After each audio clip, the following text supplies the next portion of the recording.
Bueno, ya estuvimos trabajando en nuestro proyecto final y ahora que llegamos a la última lección, me gustaría que nos relajemos un poco y charlemos sobre los distintos retos a los cuales nos enfrentamos cuando trabajamos como artistas de manera independiente. Quiero que charlemos sobre distintos temas muy importantes, como por ejemplo si nos conviene o no trabajar mediante un agente, cómo conseguir nuestros primeros clientes y cómo preparar un portfolio adecuado. Comencemos entonces con esta lección. Bueno, en esta lección me gustaría que hablemos un poco sobre un tema que seguramente nos toca vivenciar a todos al momento de lanzar nuestra carrera de manera independiente y convertirnos así en nuestros propios jefes, y es cómo conseguir clientes. Y la verdad que empezar no es fácil, sobre todo cuando uno no tiene contactos ni cuenta con la experiencia previa. Pero no se desanimen. Existen algunos puntos o tips que nos ayudarán a hacer nuestro trabajo más visible y darle ese empujoncito inicial que necesita nuestra carrera como ilustradores. Una vez que ya has decidido comenzar tu carrera como ilustrador, el primer paso a seguir es armar tu portfolio. Para ello va a ser necesario que selecciones tus mejores trabajos. Y seguramente te estés preguntando, ¿pero cómo voy a subir mi trabajo si aún no he realizado ninguno? Bueno, es el momento de poner manos a la obra y crear entre 7 o 10 ilustraciones que reflejen el tipo de encargo por el cual quieres ser contratado. Este es el momento ideal para dar rienda suelta a la imaginación. Divertite creando tu portfolio, genera ilustraciones coloridas y llenas de personajes interesantes y diversos. Recuerden que la mejor manera de promocionarse es creando ilustraciones. Una vez que tengas listas tus piezas, es el momento de armar tu página. Sí, una página web, no un blog, no un Tumblr, no un Instagram. Una página que sea clara y prolija, que no solo ayude a realizar tu trabajo, sino que también muestre de manera sencilla tus datos de contacto. Si no sabes programar ni diseñar páginas web, no te preocupes. Hoy en día existen un gran número de sitios que son muy sencillos de manejar y que cuentan con un sinnúmero de diseños y plantillas listas para usar. Otro punto del cual me gustaría hablar tiene que ver con el uso de las redes sociales. Y sí, ya sé que dije con anterioridad que debemos exponer nuestros mejores trabajos en una página web. Pero también es importante usar las redes sociales. Eso sí, que sirvan para mostrar otro lado de tu trabajo. Compartí en ellas material que no subirías a tu web. Muestra tus bocetos, el proceso tras tu encargo. Compartí tips y adelantos de tus próximos proyectos. Es importante que le saques siempre provecho a las redes sociales y las emplees de manera inteligente. Debemos utilizar estas herramientas lo más que podamos, sobre todo para generar contactos con otros ilustradores y, aún más importante, con tus seguidores. Y quisiera hacer hincapié en esto último, ya que es bastante probable de que algunos de ellos se conviertan en futuros clientes. Otro punto del cual les quisiera hablar es si es conveniente o no trabajar con un agente. Y la verdad que una buena manera de comenzar una carrera como ilustrador es trabajando con un agente.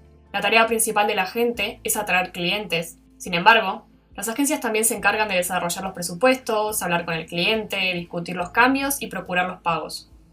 En algunos casos, también deberán crear planes de marketing para exponer tu trabajo y obviamente el de otros ilustradores que sean parte de la agencia. En otras palabras, la agencia va a ser el link, esa unión entre vos y un nuevo encargo. Sin embargo, las comisiones de las agencias suelen ser muy altas y no todas aseguran un ingreso constante de trabajo. Es importante que hagas un estudio de las agencias de ilustración que mejor se adaptan a tu estilo y sigas las condiciones de envío que establecen en su web al momento de presentarles tu portfolio. Otro punto a tener en cuenta al momento de lanzar nuestra carrera de manera independiente es participar en exhibiciones. Esto se debe a que las exhibiciones son una excelente forma de exponer nuestro trabajo y darlo a conocer. Este tipo de muestras no solo nos permite contactarnos y conectar con otros ilustradores, sino que también brindan la posibilidad de acercar nuestras ilustraciones a nuevos círculos y, lo más importante, a posibles clientes. Es por ello que debemos estar atentos a todo tipo de muestras, no solo las presenciales, sino también aquellas que, gracias a Internet, permiten la participación de artistas de todas partes del mundo. Una manera efectiva de atraer clientes es mediante la creación de un proyecto personal. Y la verdad es que crear proyectos personales no solo es un buen ejercicio al momento de lanzar nuestra carrera, sino que también puede ser el puntapié inicial para nuevos encargos. Este tipo de proyectos son ideales para dejar volar nuestra imaginación y experimentar con nuevas técnicas y recursos. También nos ayudan a ampliar nuestro portfolio y generan material para compartir en redes sociales. Pero lo más importante es que muchas editoriales están abiertas a la recepción de este tipo de proyectos. Eso sí, como ocurre con las agencias, estén atentos a las condiciones que establecen en su web al momento de enviarlos. No cumplir con las mismas puede dar como resultado que pasen por alto nuestro trabajo y junto a este, todas esas horas de esfuerzo que invertimos en él. Bien, ya vimos algunos tips que debemos tener en cuenta al momento de construir nuestra cartera de clientes. Pero, ¿qué sucede una vez que ya conseguimos nuestros primeros encargos? De eso me gustaría hablarles un poquito ahora. Quisiera brindarles algunos consejos sobre cómo generar un buen trato con clientes, la importancia de establecer términos y condiciones a la hora de trabajar, y alguna que otra cosita que me ha ayudado a organizarme al momento de encarar nuevos proyectos. Un punto que debemos tener siempre en cuenta es trabajar con un calendario. Ser nuestros propios jefes nos dará la libertad de decidir cómo y cuándo trabajar, pero también debemos encargarnos de contactar con proveedores, mantener reuniones con clientes, hacer nuestra declaración jurada y pagar los impuestos correspondientes. Es por ello que mantener una rutina es esencial. Seguir un horario y adaptarse a una agenda nos permitirá organizarnos de manera sencilla, sobre todo en las épocas de más trabajo, donde debemos desarrollar varios proyectos al mismo tiempo. Adaptarse a un cronograma y manejar un calendario nos permitirá, con un simple vistazo, observar qué encargos debemos entregar y cuándo. También nos ayudará a tener presente nuestras futuras reuniones y charlas con clientes y las fechas en las cuales debemos enviar nuestras facturas. Otro punto del cual me gustaría hablarles, y que resulta de suma importancia, tiene que ver con el cumplimiento de las fechas de entrega. Ser un buen ilustrador no solo consiste en las capacidades que tengamos a la hora de ilustrar, las paletas cromáticas que elegimos, o el desarrollo de un estilo personal que sea único y característico, sino que también tiene que ver con cómo nos manejamos a la hora de trabajar. Uno de los puntos más importantes es siempre, pero siempre, cumplir con las fechas de entrega. Entregar un proyecto fuera de término puede resultar en la ruptura permanente de nuestra relación con un cliente. Y en el caso de contar con una agencia como intermediario, pueden incluso existir compensaciones monetarias por parte del artista. Es aconsejable no comprometerse con trabajos que poseen fechas de entrega que no podemos cumplir.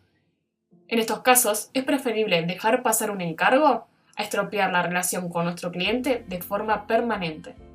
Otro punto de suma importancia en el cual me gustaría hacer hincapié tiene que ver con la relación con el cliente. Las relaciones con el cliente se van generando de a poco y se fortalecen gracias al paso del tiempo.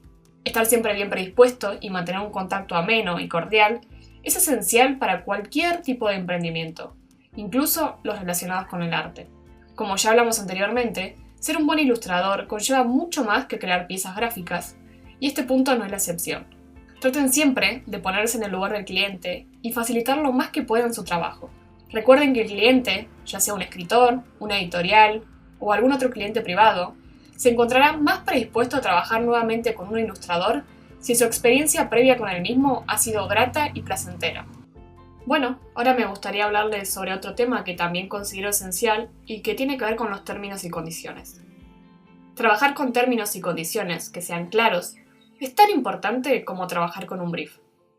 En los términos y condiciones, el ilustrador deberá establecer ciertos reglamentos a seguir por ambas partes, ayudando así a crear una relación amena entre el artista y el cliente, y sobre todo, evitando malentendidos a futuro.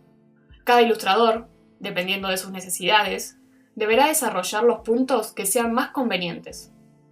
Sin embargo, siempre es importante aclarar la cantidad de cambios que pueden requerirse por ilustración, ya sea en la etapa del bocetado, el vectorizado o color, la manera en que se debe efectuar el pago, por ejemplo por cuenta bancaria o PayPal, y cómo deberá realizarse el mismo, en caso de contar con un adelanto o el pago total antes de la entrega final del proyecto. Bueno, y por último lo que me gustaría hacer es hablar sobre un tema que seguramente nos ha ocurrido a más de uno, y que tiene que ver con no trabajar gratis. Y la verdad es que todos pecamos de haber realizado alguna vez algún trabajo de manera gratuita, sobre todo cuando estamos comenzando. Esto está fomentado, por un lado, gracias a la creencia errónea de que generar ilustraciones o cualquier otro tipo de piezas gráficas es una especie de hobby, y por lo tanto podemos ceder nuestros proyectos sin demasiados miramientos. Por otro lado, también existen muchos, pero muchos concursos, algunos incluso auspiciados por grandes compañías, que demandan ilustraciones de manera gratuita. Si una gran marca reclama la creación de piezas gratuitamente, debemos plantearnos si realmente valoran las horas de esfuerzo y trabajo invertidas, o si simplemente les interesa sacar provecho de la situación. Ojo, trabajar de manera gratuita no está mal. Eso sí, siempre y cuando se elija a conciencia en qué tipo de proyectos se desea invertir tiempo y esfuerzo. Por ejemplo, apoyar alguna causa como la lucha contra las enfermedades cardíacas o cooperar con algún proyecto social de tu ciudad, son buenas ideas en las cuales participar de modo ad honorem. Bueno, aquí finaliza este curso de doméstica. Les agradezco enormemente que me hayan acompañado a lo largo de todas las lecciones y ahora más los espero en el foro en donde podemos seguir charlando y compartiendo distintos trabajos. Muchas gracias por haber sido parte de este curso.